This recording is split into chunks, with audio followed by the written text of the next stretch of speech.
back to recording. Hi, everyone, and welcome to Humanity as Organism Thrives. We've been having such a wonderful time at World Unity Week, so many aha moments.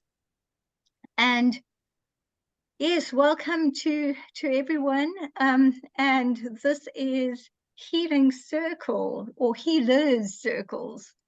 This is where we look at what healing is, what a healer is, and we actually it's a wonderful flow from yesterday's discussion as well, where it did come into play. But this is a really great discussion. So I'm just going to start introducing all these wonderful people here, and to all of you attending, welcome. So I'll introduce Holly first, because I know, Tom, you don't know Holly except by name, but I met Holly on social media. When was it? This was possibly 2 years ago. Oh, two or maybe even 3. It could be. It really could be. And we just clicked, and I guess Holly works with health coaching, gut-brain health, and she also believes in living a life where you put good food into your body and you live a holistic life, because it is mind, body, spirit. So it was wonderful. So we've been friends on social media, and this is as in-person-ish as it gets. We've had several Zoom phone calls and really enjoyed talking. So welcome, Holly. Thank you so much for having me, Haseena, and thank you for all your work to put on this fabulous event. And don't forget, she's already got the line of the day so far, which is if people aren't pressing your buttons, you're not doing the healing. Yes. Well, Tom, who would you like to introduce next? In the world of the emergent phenomena, it feels like we all already know each other. Yeah. Dr. Henriette and Taro were part of our conversation yesterday as we were exploring trauma. It didn't start out that way, but interestingly, the deeper healers look, I think, the more will be revealed, so to speak. Yeah. And each of us, I think, is very well versed in that, both at the physical level, at the corporeal level, individual, what looks like individual organism. And here we are weaving the new social fabric, as Lisa so brilliantly speaks to. And I think we will be introduced as we commune. And since the theme of the day today is community,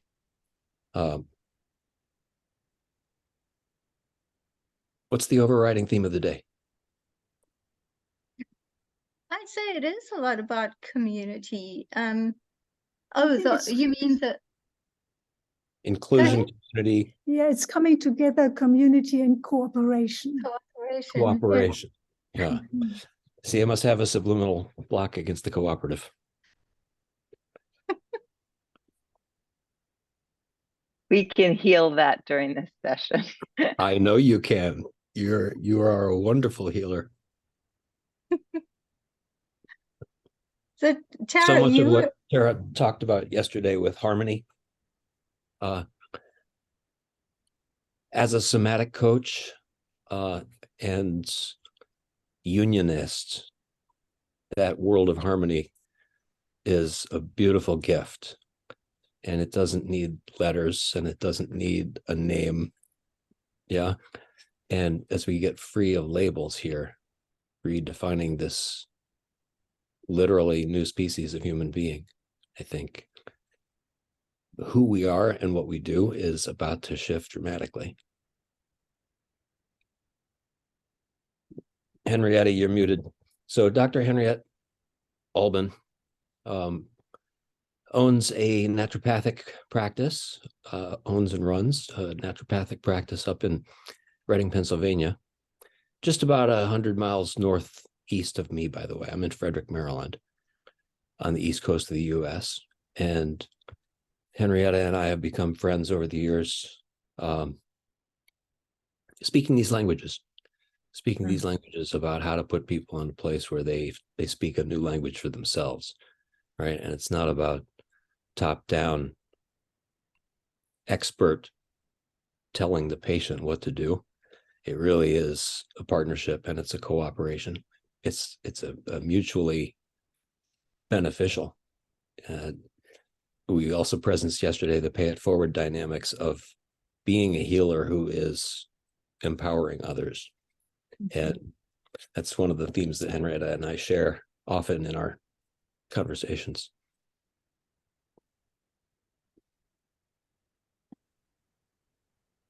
And Lisa, you being a naturopath, and we've spoken about this before, and how I remember when I first introduced this topic and talked to you about it, and you said, well, actually, I never feel isolated because I know that there is support, I'm supported. And so many people on our planet need to know that there is support, there's support in healing, not just healing, but being the healer. And the healing person is the healer as well, but so is everyone who labels themselves as healer. So do you want to speak to that? Yeah, we are always healers and we are always healing. I think it's mutual endeavor in life. So our clients are also our healers, and we are the healers for them. And I call myself sometimes a midwife, so helping giving birth to oneself, so including myself and others who like to work with me. So, and I feel very connected with everything. So in that way, life is also my healer, whatever presents itself in nature or through this beautiful circle here. So I feel my approach is to be open to what wants to reveal itself. So in that way, it's always healing and enriching. Thank you.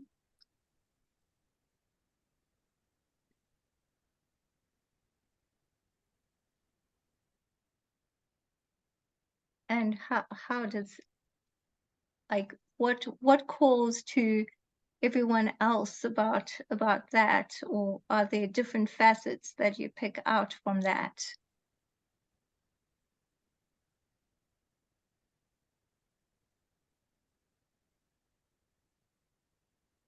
I can say it's just, it feels like a process, Lisa, off of what you've just said. They're movements. Healing is movement. And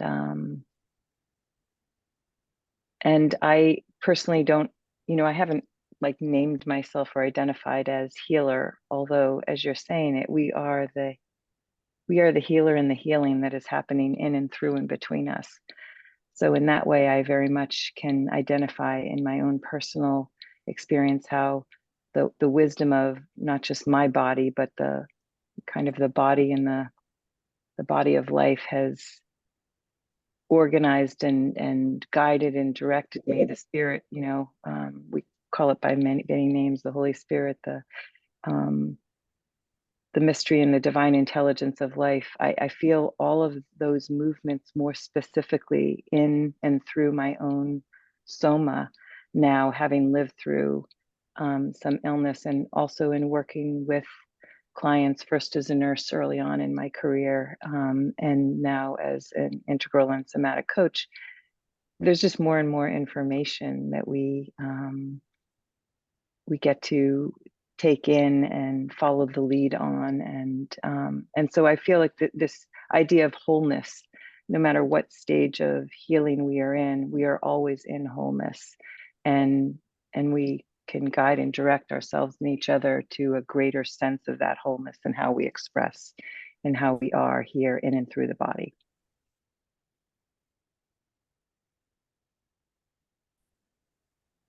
Yeah.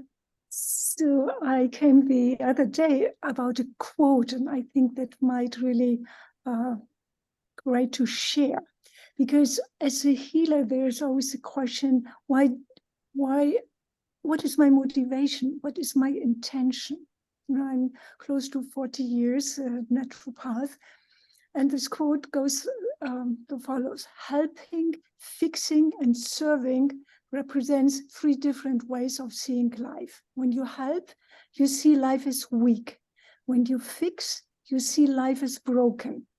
When you serve, you see life as whole. Fixing and helping may be the work of the ego, and service the work of the soul. So this is from Rachel Naomi Remen. Some of you might know her. And for me, in this many, many years of being there for others, I think I went as a healer through the process. I started with my practice, like fixing symptoms. Clients came to me with all kinds of physical diseases. So I had my toolkit to help them. And then after many more years, I was close to a burnout. So like, okay, I learned I didn't take care well for myself. And I clearly was in this energy, I have to be always there. And so I learned through all the years, it was my ego that was really the running force to help.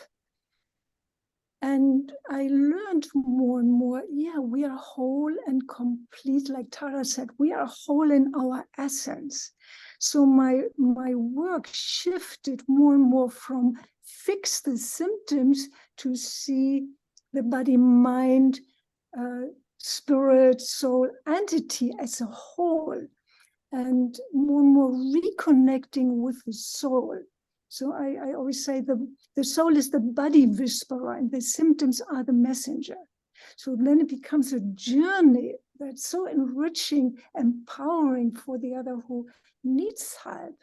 And I feel so grateful through this own journey, having entered another layer of dis-ease and connecting more. What is the invitation? What is the invitation here on the soul's journey?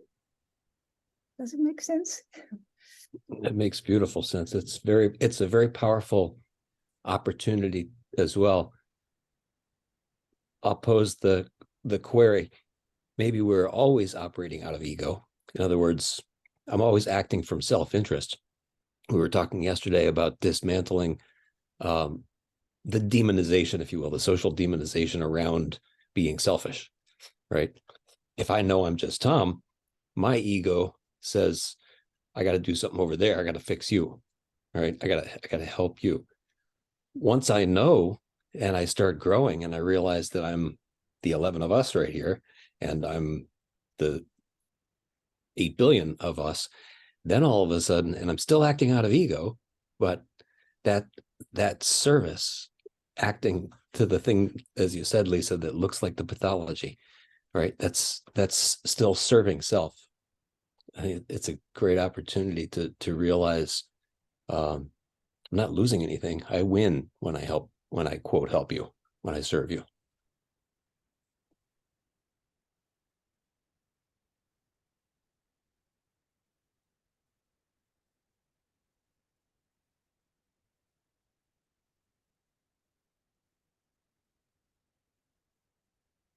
If I were to go back, like a couple of you have done, I would not stop. You would have the whole session from me. I went through so many iterations of what is ego? How am I helping? Am I supposed to fulfill my mother's unfulfilled wishes of me towards her? I mean, you know, the catalog of opportunities to go this way or that is endless. These days, I call myself a healer, easily so. Might not have 5 years ago. It has nothing to do with ego. And if any of you are interested in how I feel about that, tomorrow at noon. I mean at 9 a.m. I'm talking about an orphan work, which is something I have developed where I posit that ego is the voice of the inner child, of the hurt parts of us, and that act out, that need a voice, that need somehow to be heard and seen and express themselves. And there is a childlike helplessness that comes with it, because there's no courtesy fine-tuning, when something explodes. I mean, it just comes out, and that's generally triggered. So to me, a healer is someone who aids others to accept all parts of themselves without judgment, and does as much of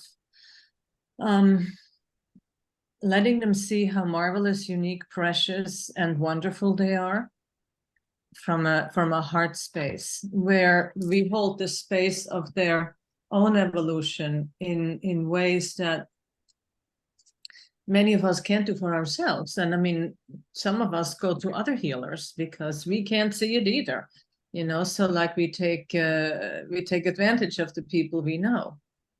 And that's truly healing each other. Yeah, so we can do the work. Holly, I would love to hear what you have to say on this topic. You've been very quiet. I'm just taking it all in. One of the things that has emerged for me lately is the conscious engagement with other healers. So even in situations where I think, I have the tools for this, I could do this on my own, but I specifically go to the person who comes to mind to help me move through whichever movement, as you say, Tara, whichever movement, because I want to be witnessed. So I think the witnessing is a really, really important part of the healing. And yes, for sure, witnessing ourselves and, having that willingness to go first and to be, to walk through the world as a beacon, that we display our healed parts, and there's a natural radiance that shows up as a result of that. But yeah, back to what I was saying before, is that, choosing to go and heal in community, because it's necessary, it's powerful. I mean, we need to commune in our healing. That's what I'm present to at the moment. Yeah, that what I was thinking about when Henriette was speaking about how you make the person who's coming to you for healing feel so wonderful, and basically empowering them to know who they truly are at their core. And Holly, one thing that I love that you do in your Facebook group is you also post certain things to eat that you've made, which are so nutritious, and they look so good. And the thing is that the person who's wanting the healing, when they feel they've got to make a shift, it's often in such either shock or the feeling of that something's going to change and I'm afraid of the unknown. And when they have some sort of a reassurance or, just a thread to hang on to, that life can still be good. It might be good in a really different way, but it can be good. And here's someone who's enjoying life in this way, then it just makes the path a bit safer. So, that I always look at that and I think, oh, that's a way of doing that. That's really great. Honestly, it feels to me like, when you're about to embark on that, walking on the coals or the nails or whatever it is, or that's what it feels like it's going to be when you're kind of standing on the precipice of it, you got to have a carrot. And if the carrot isn't, you are going to feel so damn alive. Like you're just going to feel so alive. And the carrot is the inspiration of what your life can be, and I mean, I'll just use food as the example. I know for myself in my healing journey, I've had every single one of my favorite foods taken away from me, and I always find another one. Right. So in my world, it's just like it just keeps getting better and better. You know, the old food that used to be my favorite that isn't good for me, well, then I come to understand that there's not only is it not good for me, but it isn't good for me in any way. It doesn't actually make me feel good anymore either. You know, and then the new one that is my new favorite, well, that makes me feel the next better version of myself that I'm wanting to live into. And yeah, if there isn't more juice at the end of it, I don't think that's healing either. Like it should be juicy. You should feel more alive. You should feel like you've got like a new purpose, that there's, you know, that there's really something to live into in the process. I really love what you're saying, because what it reminds me of is that, you know, how life, we grow on a kind of spiral, in a spiral shape. Well, then whatever you experienced early on at some point up here shows up again, and you say, what on earth? I just did this. I did this a few years ago. And I've been telling everybody about that, and I'd love to have your input. Don't worry, this is just a test. You've already done the work. You don't have to do this all over again. It takes an incredible shortcut through their process of figuring out, how do I deserve to have this all over again? I don't know if any of you are familiar with that notion. It's creating a neurogenic flexibility. Back to the idea of speaking it into community, right? Not only is it important to have the carrot, it's important after you get the carrot and you get a little juice to share that with the community that inspired it in the first place, right? And it's kind of like journaling in the evening. You know, take ground, as we used to say in one of the growth and development programs I used to work with. Take ground during the day, and taking ground in isolation is not a spiraling up. It's a completion of the circle on a two-dimensional piece of paper, right? But the taking ground out loud, so that I include somebody else, and I've all of a sudden broadened my social fabric. Not only do I cement what I just celebrated for myself, but I inspire the next challenge, right? And the person can say, "Attaboy, good job. Now what?" Right? And they don't often say out loud the "now what," but there's something unspoken there about the next version. Well, and two, I think about sacred texts or anything that, you know, Henriette, as you're speaking, that meets us in the place that we're at. The livingness in those texts or in those healers is that something that was planted earlier on comes to its fuller fruition, and there's almost a recognition. I had a client once that we had been working in a particular way, really related to some opening up in the body and more subtle energies. And it was like 2 years later, she contacted me and she said, I got on my card today and I thought, I totally know what you're talking about now.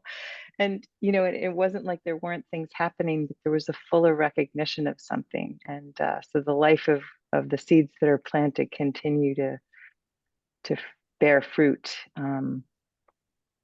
wherever we are in that journey of healing or kind of ascension in our own development.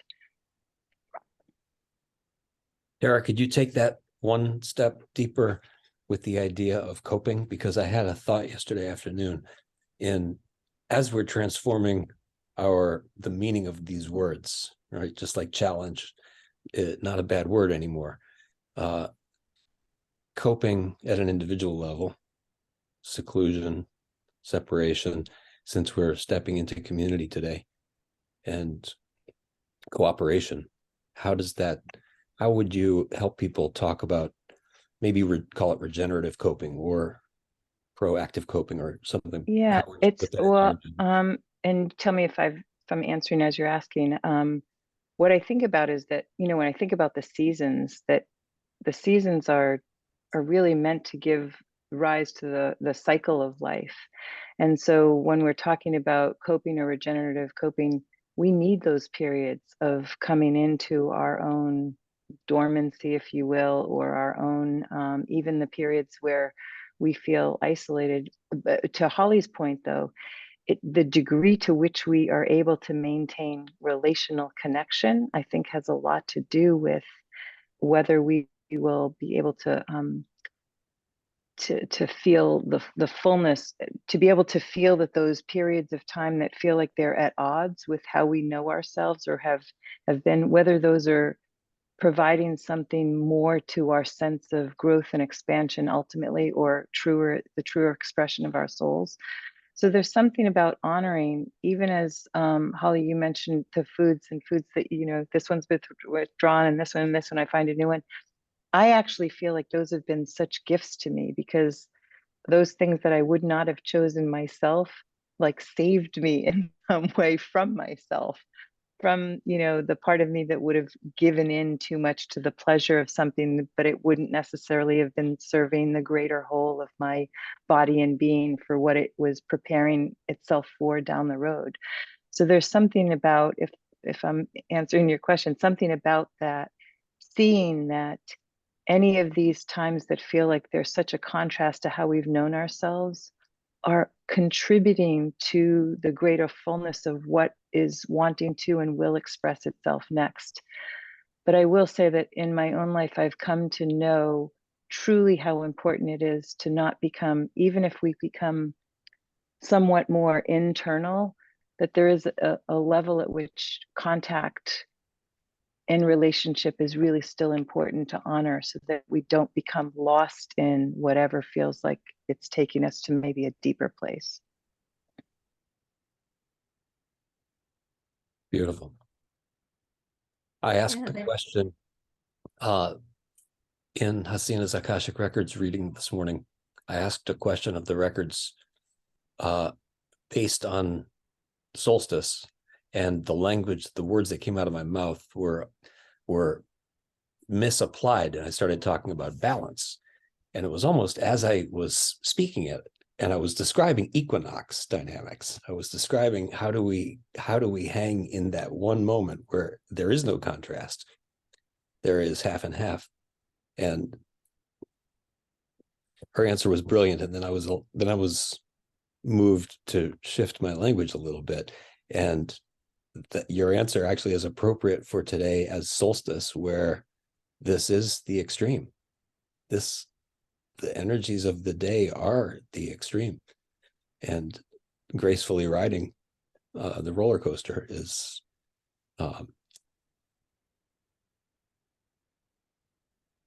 yeah. So how would you all put language to that, to carry on what she's offered here? I've been thinking about the solstice because I've listened to other people this morning of World Unity Week, and it feels like we're on this pinnacle. It's a little bit like the head on the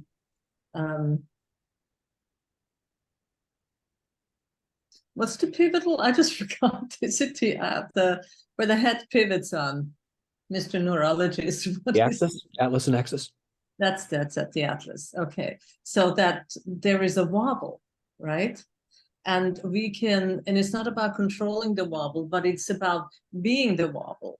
And what if all of change and uncertainty that is always present when we have not yet chosen what we truly can, want to, or are directed to do or to be, that is such a rich moment. And you know, nature takes it in stride, because nature goes like, okay, this is just another season, I know how this works.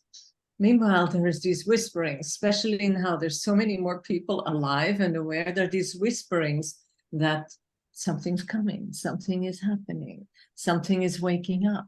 We are in a place of creation, of co-creation, of this immense place of vibratory aliveness. And that's what I feel today. It's like, I'm going to go be out in nature among the trees later on to be with the solstice, because I want to. So I take what you are all saying as a confirmation of healing ourselves has a lot to do, I believe, with the courage to live in absolute not knowing. Because we know who we are. And that's really the only safe place we have. That goes. Question. Living in the question Yeah. mark. Yeah. That just goes to, there's this image when I first started making these bullet points for the for this particular session, and Tom and I had discussed it. I remember sending some points to Lisa because we were just discussing what it was she'd like to present or be part of. And Lisa, you said, well, if you're going to ask what is a healer, you have to ask what is healing. And here we are. And what Tara said comes into the idea of the cocoon, like when we're in that darkness and we're still healing, you know, everything feels like there's supposed to be a symptom and you're supposed to fix it, coming back to the whole fix it thing. But here we are in the darkness and we don't feel like we're moving forward or back, but that's the growth period.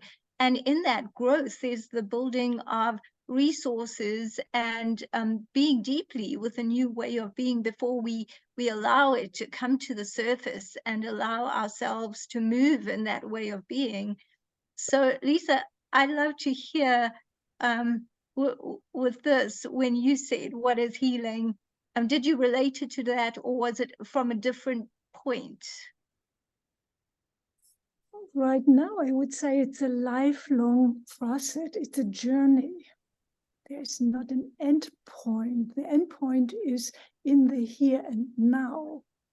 And like Henriette just explained, do I trust the unknown of the unfoldment of the next moment, next moment, next moment, next moment? So, and especially when I feel I'm working with clients, there is a question, can I tune in and being empathic, compassionate, to be like a mediator, to speak out what the soul's voice is expressing through the physical, emotional, or mental symptoms. Yeah, because most people have a lot of fear and they come, oh, I want to get rid of my migraine or whatever it is. So the healing in a way is, I could find what it means for me, many words like authenticity, for example, to really be truthful to myself in this moment, whatever emotion shows up or whatever is there. And yeah, can I embrace it without any judgments, just as is, and seeing it as the next unfoldment in my life's journey. So I think this is what Henriette said, this fear of the unknown is huge in everyone, in most people. And so how can I myself and people I work with strengthen this trust in life, that life is perfect? And the unfoldment is always perfect, though it's not comfortable many times. But that is, in a way, this healing journey. Like sometimes I say, we went to a evolution and maybe eventually we wake up and we are back on the way home, like in the involution, where we become more and more aware who we really are. And that has to do with values of cultivating self-compassion, self-acceptance, self-love, and embracing what is. Yeah, and there are probably other virtues that might ask for. So healing. I love what you're. Oh, sorry. Just also, if we work with clients, I think everyone's expression, what healing is different. So even there, can I tune in where the other is in their evolutionary moment, not putting my agenda necessarily on the person. So please, Henriette. You're muted, Henriette. Sorry, thank you. Oh, I said, even though that's very tempting. Yes, I am somewhat much more direct. I am gentle, I'm kind, I'm very compassionate, and I believe I'm really good at what I do. The ultimate goal, and I don't even like that word because it goes into the 5-year setting. And so to me, the outcome is what we need to evolve, what we need to ascend, what we need to truly create a future world that works, where we are community, where there is respect, where there is open-hearted, loving acceptance. And until it's what they say with romantic relationships or even close friendships, you cannot have that with anyone if you don't love yourself. I mean, it sounds very pat and very cruel, but it is true. And I did not know that when I was 40, but I do know it now. So it's a good thing. So I really would like to foster in all people a self-acceptance and a self-love. And one of the ways in which that happens is, some people call it reframing, but I actually go straight to the opposite. And I speak from that. And I speak from that. And you mentioned authority or authenticity. Once we learn to accept that we do have parts of it, even if we don't know the whole 100%, we can build on that. It's like we talked yesterday about the feeling. There was somebody who had a question about how do I move forward and how do I realize my own healing potential? And it comes down to, when have you felt like you're doing your best work? And how did that feel? And that we move from that feeling into, using it as a guideline, if you will, as a guide. So does this feel like I could be on the way there? Does this opportunity feel like it's for me? Like that.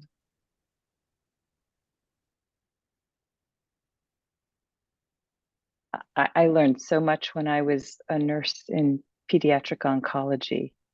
When you were speaking, Lisa, some of those images from the past came, because there is, in children, there isn't a resistance. There is an encounter with what is, but there isn't a resistance. There's such a trust. And, when we're working with, ourselves or each other as adults, some of what healing is for me is unwinding or dissolving the conditioning that has shaped us from an expectation and a desire, like how it should be.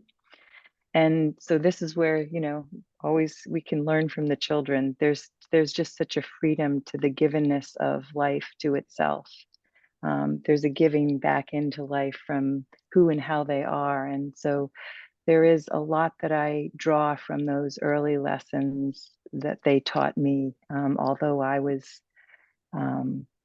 administering some level of care that was contributing to their healing. They all the while were healing me and healing the spaces that they found themselves in. And the other thing I'll say is that we haven't so much talked about this, but healing also is, to me, healing is actually touching back into the ancestry, and it's touching into the future. So what's happening in any individual or collective healing in the present moment?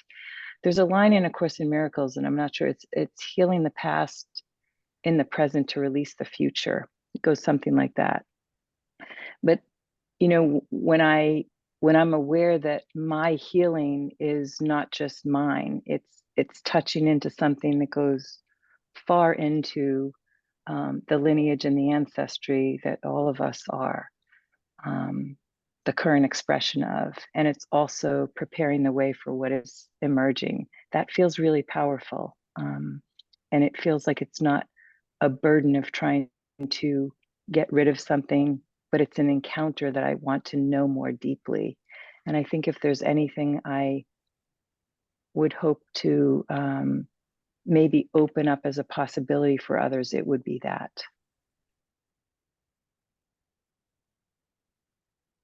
That resonates with part of the answer that came from the records this morning inside the context of cooperation was the word transaction. And they presenced the what's in it for me conversation and the idea of where there's integrity to the engagement, to the connection, where there's integrity there is a transformation of the what's in it for me, right? And kids don't have a what's in it for me because there's no question, it's all for them, right? And then all of a sudden the social instructions come along and the programming comes along, and the overlaying scarcity, the overlying dynamic is a scarcity dynamic, and then the beginning of the pathology of the what's in it for me shows up. And then the work along the way it takes some of us half a century or more, and some of us never get there. And then all of a sudden we get back to what you just described, Tara. Brilliant. I think this also really speaks to the necessity of community and relationships, because, Tara, when you're speaking about this, the ancestry and the future, I mean, we actually don't know what the impact of our healing is until we see how it impacts the relationships around us.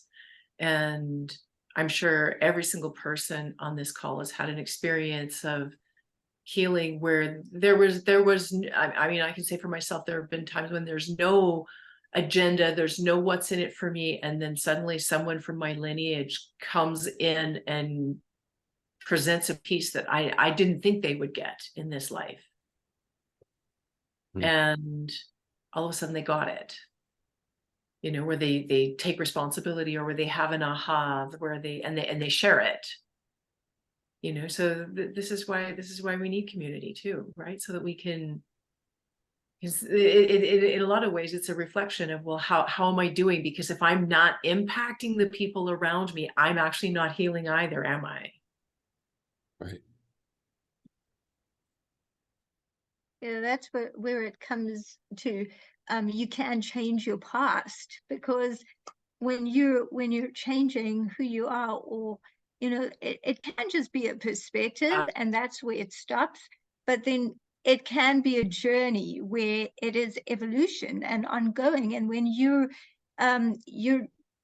transforming yourself inside and healing to your next level, not from something, but when you're healing to your next level, then you change your past because you don't see it the same way. And it takes the emotional charge out of the past, so that you can look at something and you can see what happened. And even if you see it in the same frame you've seen it before, there's no emotional charge with it, because it just doesn't impact you in the same way now. And because you've changed your past, like, I don't know which one of you was saying that you change your future.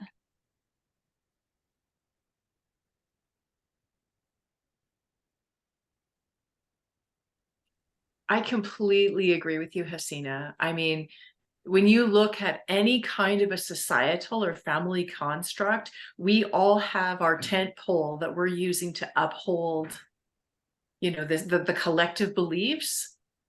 And if you take your tent pole out, well, now you're not upholding that any longer. And it does change the past. It does change the past, because all of a sudden, if you don't have that charge anymore, like, because there actually is no time. There's no time. I mean, we're just beings in the present, and if we don't have it now, we never did, in a way. If that makes any sense. I don't know if that makes sense.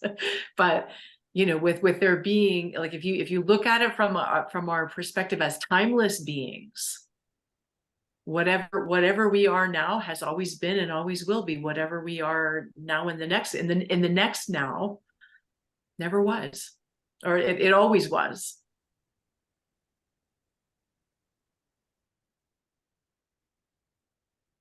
And I oh, like sorry. what you're saying, Holly, because it relates also to the solstice. So if we are really able to be fully in the here and now, there's a 0 point. It's like the yin yang, it's still.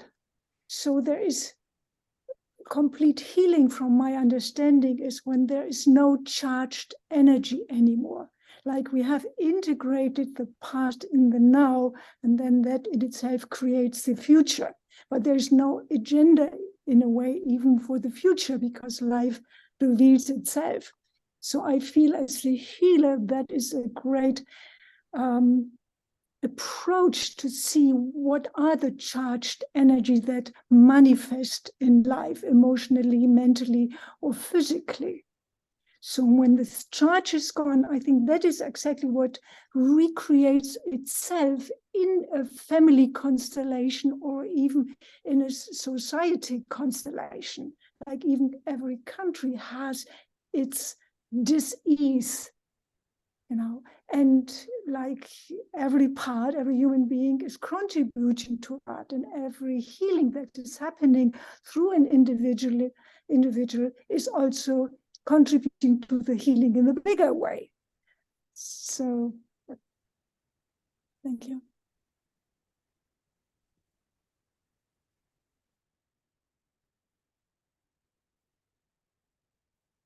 Henriette, you were saying something. Yes, but it would be better if I thought more about it.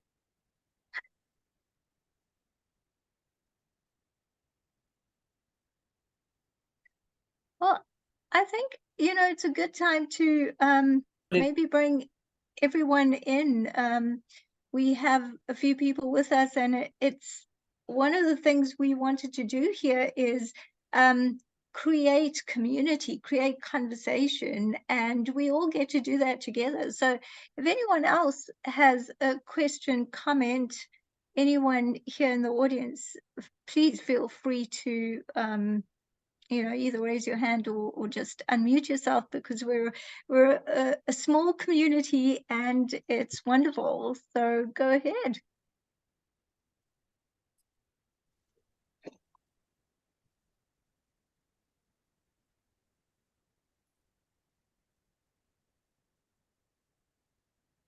Dr. Alban.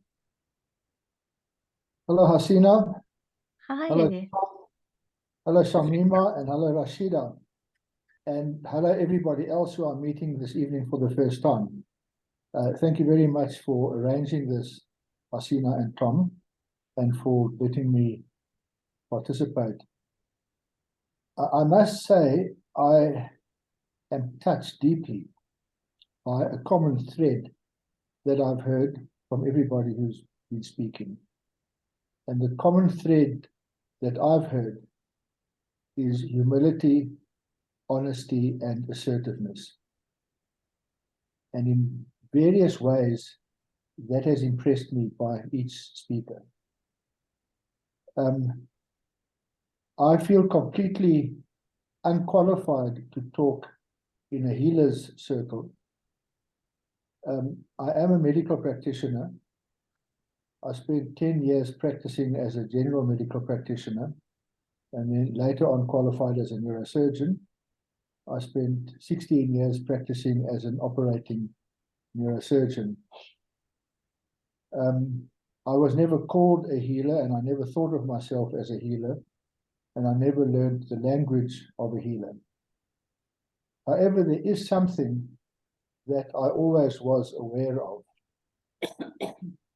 which is, as much as in my practice, I used the tools and the knowledge and the techniques that I'd been taught, and which I kept on updating from the medical institutions and the medical authorities.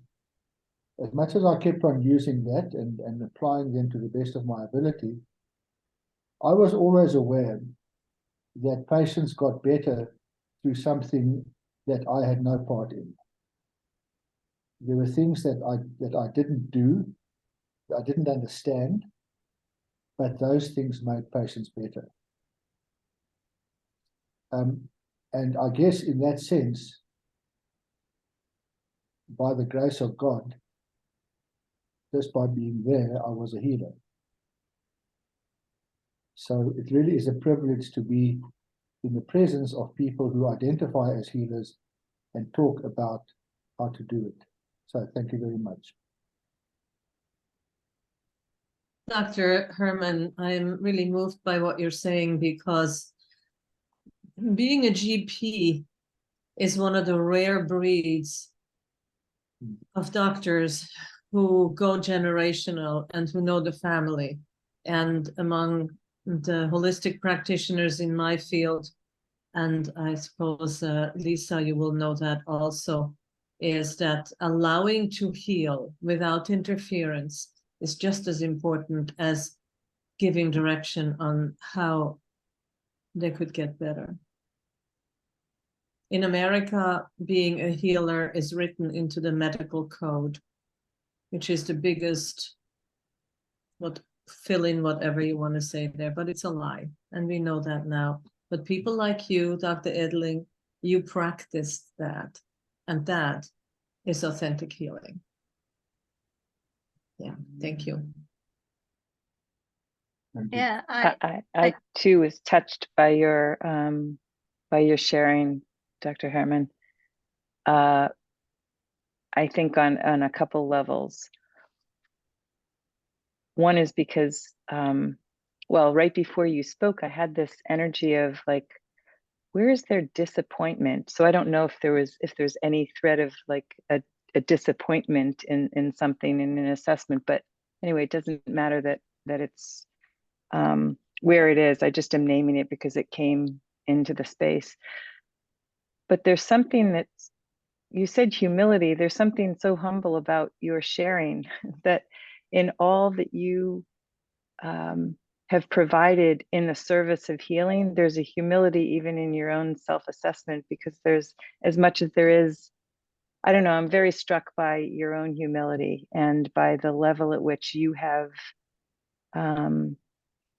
given in full service and allowed the other elements, like none of these elements, when you say I had nothing to do with the healing,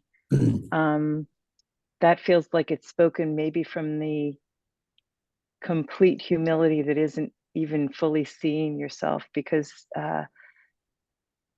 without your interventions and without your presence and without your care, all of the other elements that have come in that you're naming as what did the healing could not have happened. So thank you.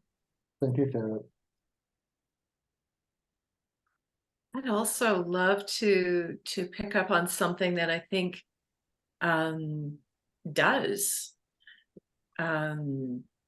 put you into the realm of a healer, Dr. Edling, which is a lot of times it's just simply by bringing your own consciousness, the power of, and that to me, that is what a healer is a person who brings their consciousness and brings their being into a situation, and it comes to bear on it. And I love your assertion that it also needs to, there's a humility in that, right? It's not driven by the ego, and however, we've got a couple of different definitions of the ego here, but it's not driven from I'm going to heal you now. It's just bringing your light to a situation, and every single one of us has that. We can always bring our light. Yeah, I agree. It actually made me think of, I mean, I am not a healer by qualification, or maybe you could say that I am. I mean, I grew up in my dad's medical practice. My mom used to take me there since I was a baby, Shamima and I, and we grew up like that. I knew diagnoses and treatments when I was 12. Patients used to come in and tell me what was wrong with them, because a lot of our patients were from the Zulu community, and they believed in healing in community. So there wasn't anything that was a secret or liability or whatever it is. So I grew up in an unusual way, and it was such a gift. And I really saw what healing is, and it's whole community. It is the person who names themselves as healer, but it's everything. It's just wholeness. And I see that about after my dad crossed over in 2008, I see that when patients would come after years, actually one just came this year he wanted to visit my dad and say hi. And I think it's in that you see the healing taking place, because people keep that in their hearts. They keep that inside. They keep that feeling inside, and just being able to call that feeling back is a lot of the healing. And I found my dad's Hippocratic oath with his signature on it, and this was like many years before. And I looked at this and I thought, he really literally lived it, like believed it, like first do no harm. And I see that in Tom as well, just like really believing in the healing, in the first do no harm. How can I serve? How may I help? I think that's very special. So I see that in you, Dr. Herman. I said that to my family when I first met you. Thank you, Haseena.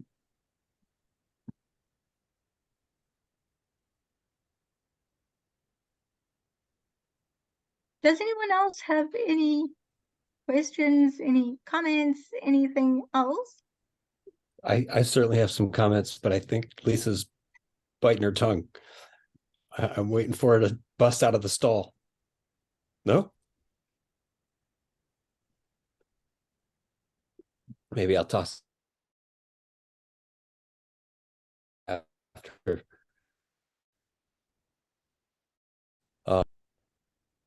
My personal bias, but I admire folks who are trained in one discipline who free, right? They see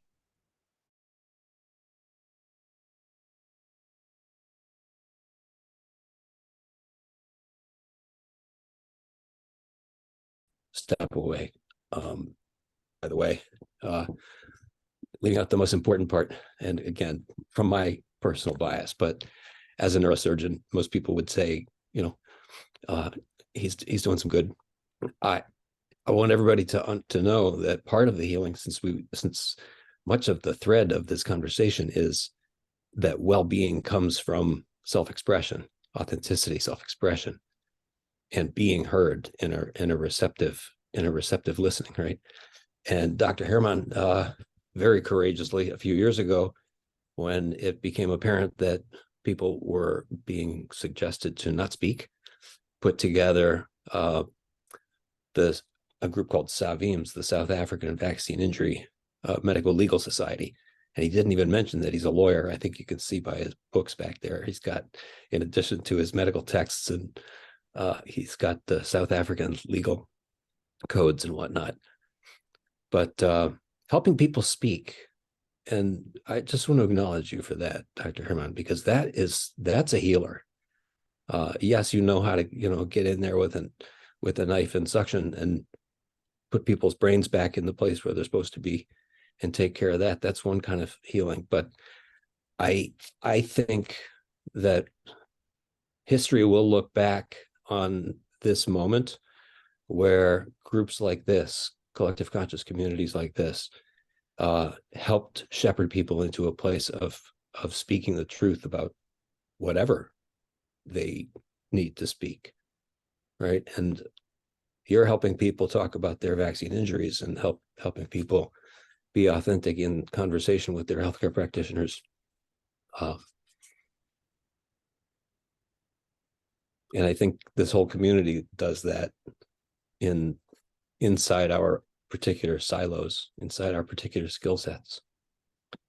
Now Lisa has something to say.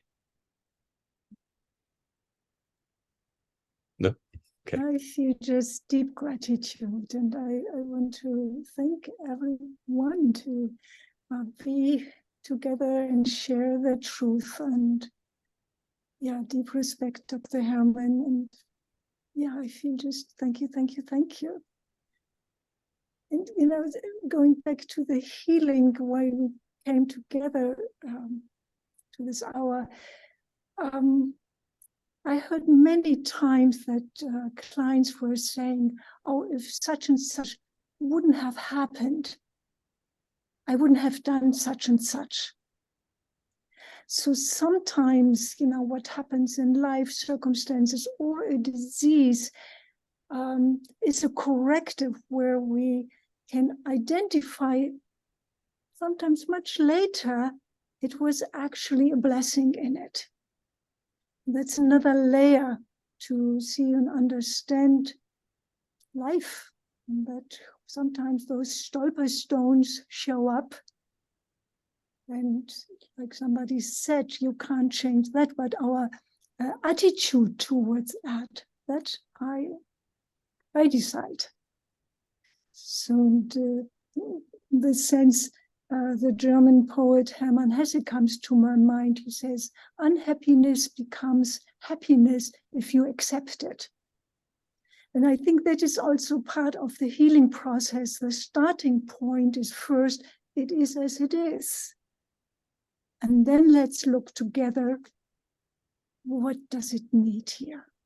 And then eventually it might become a blessing. So might be blessed to have spent the time with you.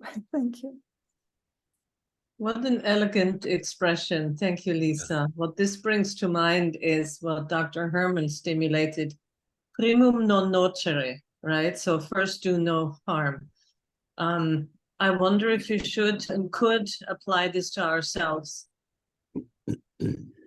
Our own growth precedes and accompanies the people whom we work with by necessity.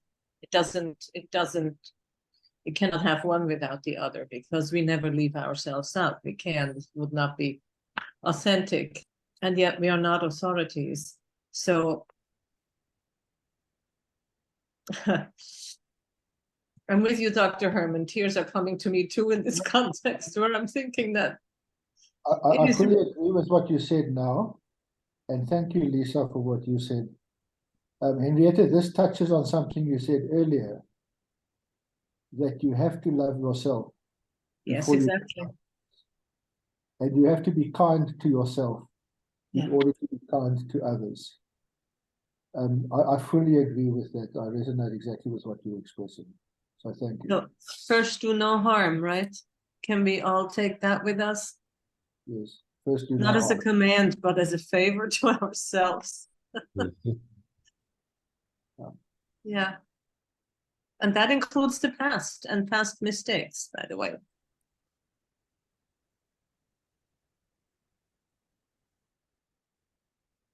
This touches on something that I had on my mind, which is that the healer always has to go first.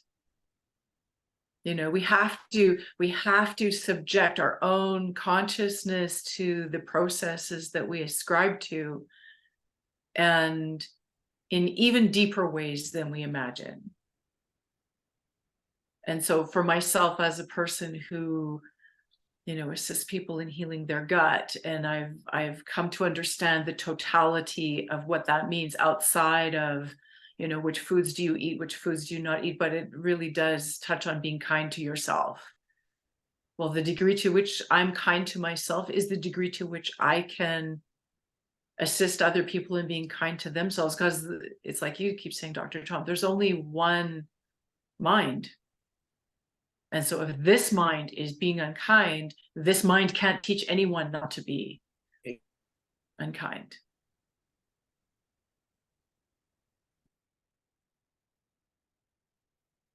So here's a question that does come to mind with that. First, do no harm, and let's start with ourselves. What is the how for everyone here?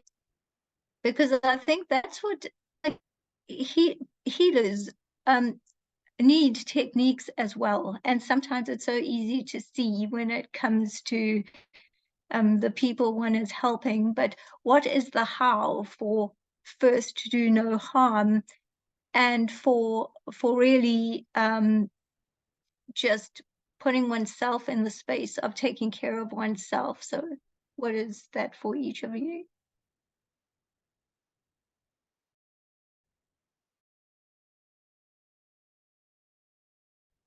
I would say it's really having compassion for oneself and what we went through, what our life's journey is. Having compassion.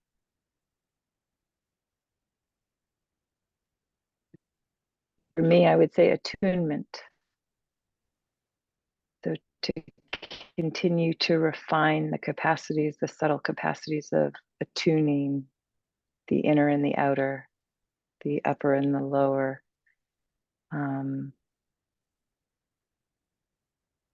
That brings a presence. And I would add to forgive oneself for past mistakes, because it is perfectly true to remind yourself that yesterday I was young and stupid. So I was entitled to make a mistake, but now I'm a little bit older and I know a little bit more. I may still be stupid, but now I understand that that was a mistake which I won't make again. And in that, find peace with oneself.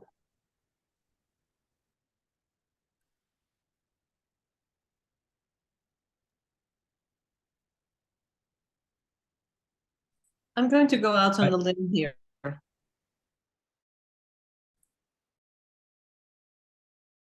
Oh, sorry. No, I have a feeling I did to you yesterday. Go ahead.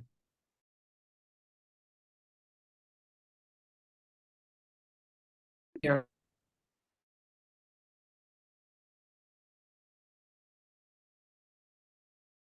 Out in the us experiences it himself.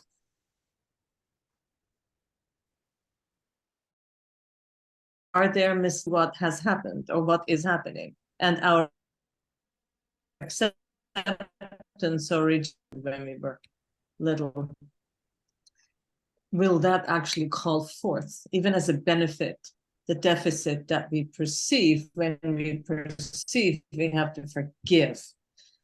I've been thinking about that, and I would really love to have some answers, because forgiveness implies a mistake. It implies something that's not okay, that was.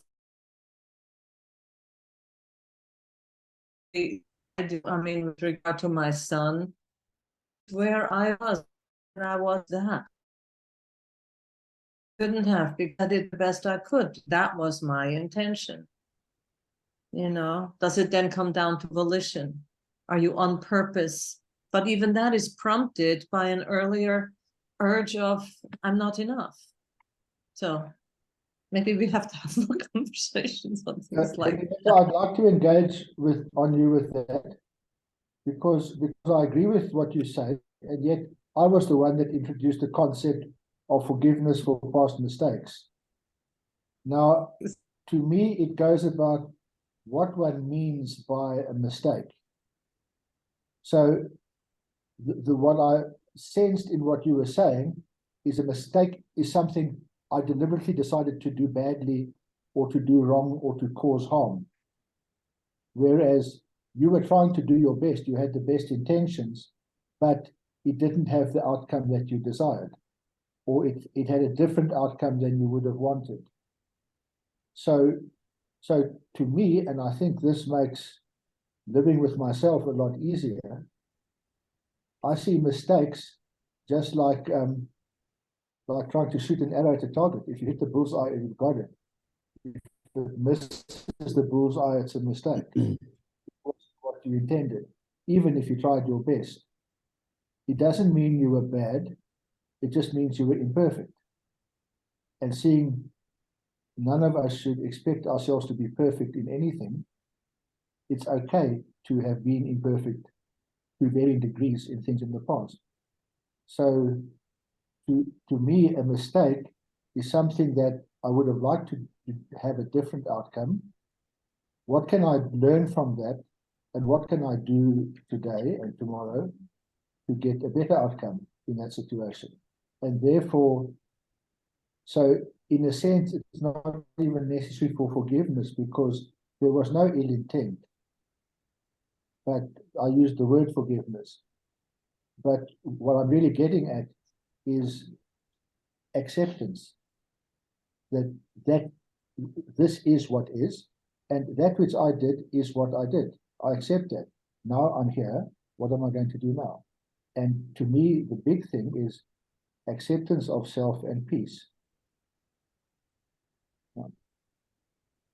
And for me, forgiveness is the conscious decision of release, that I will release that which has been held, that is contracting life, that is holding life back from its fuller expression. So it has many forms. You know, we have things to be responsible or accountable for. We have mistakes that we couldn't have seen except in retrospect. So I think some of the elements of what we speak about in terms of forgiveness are different. But ultimately, in all of it, it is it's somewhat of a willing or eventually a willing release. Yeah. Well, I know that it's getting towards closing time, and I also know that Lisa and her husband Brian are going to be presenting in a little while. Their title is "The Universe Has Shaken You to Awaken You," which is going to be very exciting. So I think we'll this is a part one, and it is an ongoing conversation. It can never really be closed. But what are like just a few words quickly that come to each of you?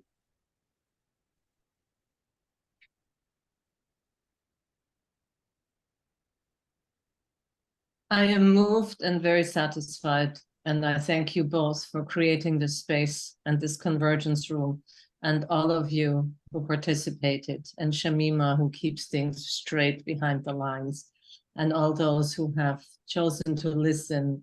And Dr. Tom, I hold you no grudge for what you did yesterday. I wasn't taking it on anyway. So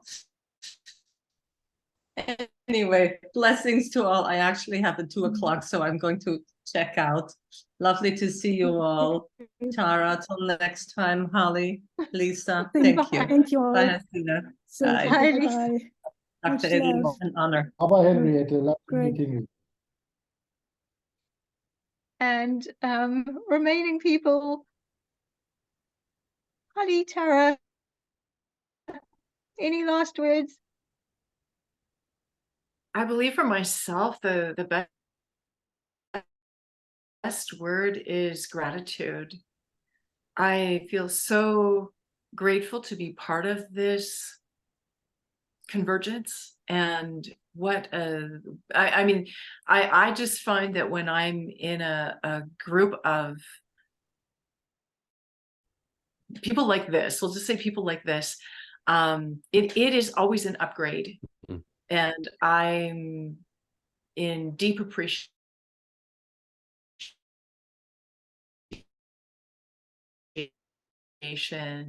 of, and yeah, I think it's just wonderful what the 2 of you have created, and thank you so much for including me. I appreciate it very much. Yeah, I would echo that gratitude, like deep gratitude, and something more of healing I can feel already in my own being, in the space between us. So it feels like we were being healing here with each other. And I'm really grateful to Haseena and Tom for holding this space, for the encouragement, for the lightheartedness also in it. There's a lot to be serious about, but there's a lightheartedness and a liveliness here that you always bring, and I really appreciate that. And I will leave this. There wasn't time, I had pulled it up earlier, but if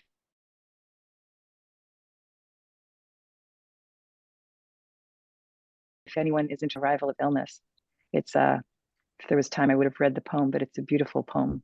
That, yeah. Thank you.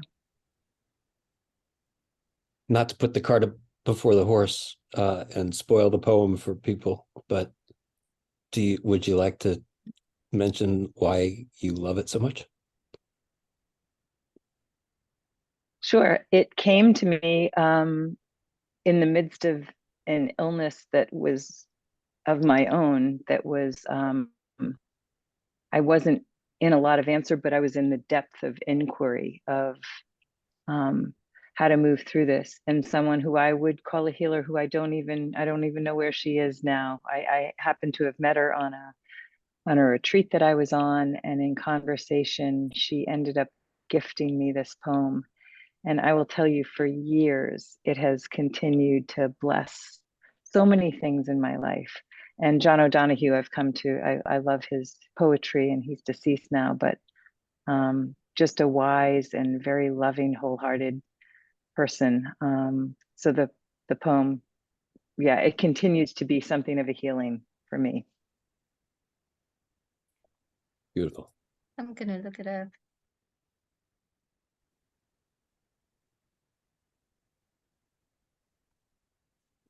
Thank you. Mom, I see Rashida. your hand up.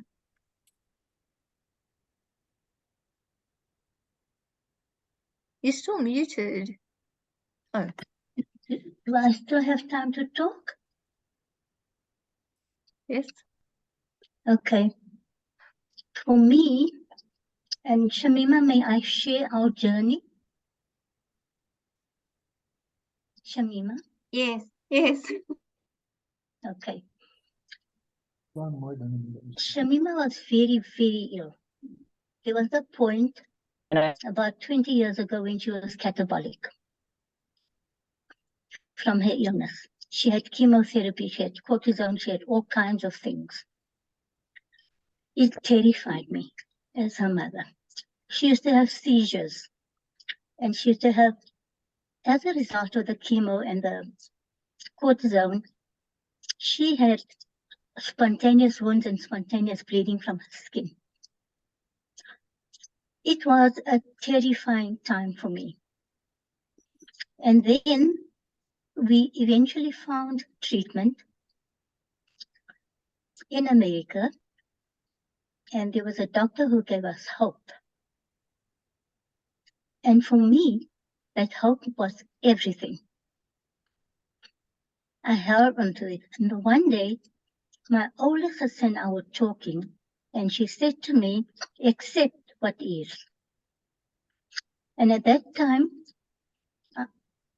like Dr. Herman said, I was a little bit stupid. And I thought to myself, it's okay for you to say, accept what is. Because I'm going through it. You don't know what it feels like. And then somehow it occurred to me that I should accept what is, because what am I going to do otherwise? When I did that, and I clung to the hope that I had had, things began to get better. I had to learn self-compassion, and I also had to learn self-forgiveness. And I feel the most important gift a healer can give to a patient is the gift of hope. There is nothing more precious than that. When you feel hope, what is the word I'm looking for? It instigates your healing. It accelerates your healing. And whenever Shamima became negative, I used to say to her, no, Shamima, you are going to heal. And then we met Tom. And I will be eternally grateful to Tom for this. Shamima was a country. Haseena had to go to America to sneak the medication into her suitcase and bring it into the country. And she did that every 3 months. When lockdown happened, there was no medication. but we met Tom. And Tom said he could get her off the medication. I was terrified. And he did. And that was another time when he gave me hope. And it made life so much simpler. And now she's off medication. She's only on supplement. So thank you, Tom.